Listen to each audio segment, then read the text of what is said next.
The NOPD struggles with manpower shortage. It's also dealing with a spike in crime. We're getting some answers today from a New Orleans City Council member on what role the council members play in the fight against the spike in crime. What can they do? All of this comes as the NOPD reviews a consultant's recommendation on how to reform the NOPD. And joining me now is Helena Moreno, council member at large for New Orleans City Council. Thank you so much for joining us. Hey Liz, it's nice to be with you. So you guys have a lot on your plate. Let me start. First of all, the council is considering docking the mayor's pay.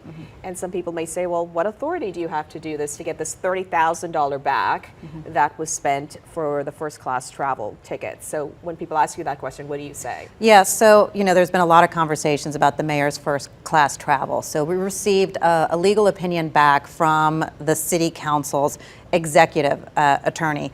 And what he realized is that the city charter says that actually policies coming from the chief administrative officer are applicable to the mayor. Therefore, this policy of her having to reimburse for any travel luxury upgrades have to be paid back to the city.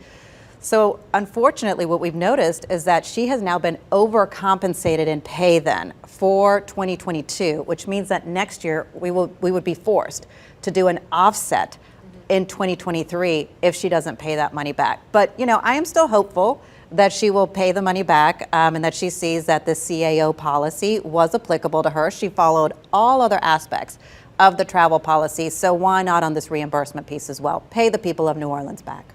So the city council has the authority. Will there be enough support to get this done if the mayor does not pay back the money in the meantime? Yeah, I definitely believe that the majority of the council would be supportive of this, just based on what we've seen with the legal opinion, just based on the overall appropriateness of how to spend taxpayer dollars on, spending it on luxury travel upgrades is not appropriate, and now it's also viewed to be against the policy as well, for sure. So we wait and see what the next move is on this. We will wait and see, yeah, but hopefully she'll do the right thing and pay the city back. Okay, let's talk about the negative news around the world now. So many eyes on New Orleans based on the spiking crime. What else do you think City Council can do? I know you've allocated the money for hiring and retaining officers. Is there anything else on the radar that can be done right now to help these officers, especially responding to 911 calls? Yeah, no doubt about it. I mean, so the council has proposed solutions, as far as January of this past year. And we've been saying, first and foremost, implement putting in more professionals within the NOPD, those that can be there to write police reports, do administrative duties, so that you can free up as many commissioned officers to be out there responding to crime. I think what's a little bit frustrating for some of us council members is that we've been saying this, and yet it took, the hiring of out-of-town consultants to come in and pretty much say the same thing.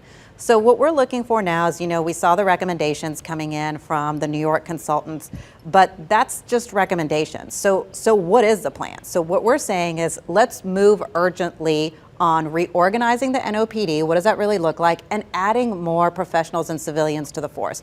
No doubt about it, retention and recruitment is a big key piece of it. All that we know right now as council members is that there's a price tag apparently of like $80 million of one-time money being spent on this, but we don't understand really the breakdown of these dollars. That has not been provided to us.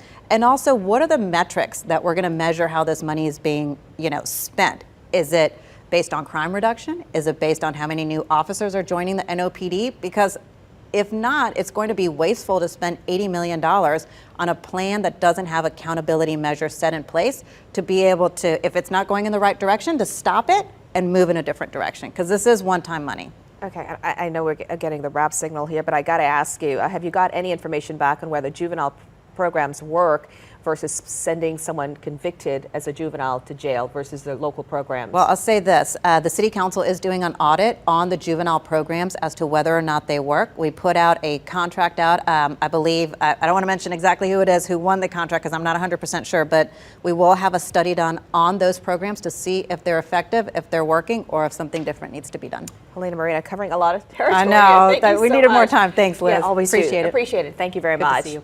Well, Louisiana's largest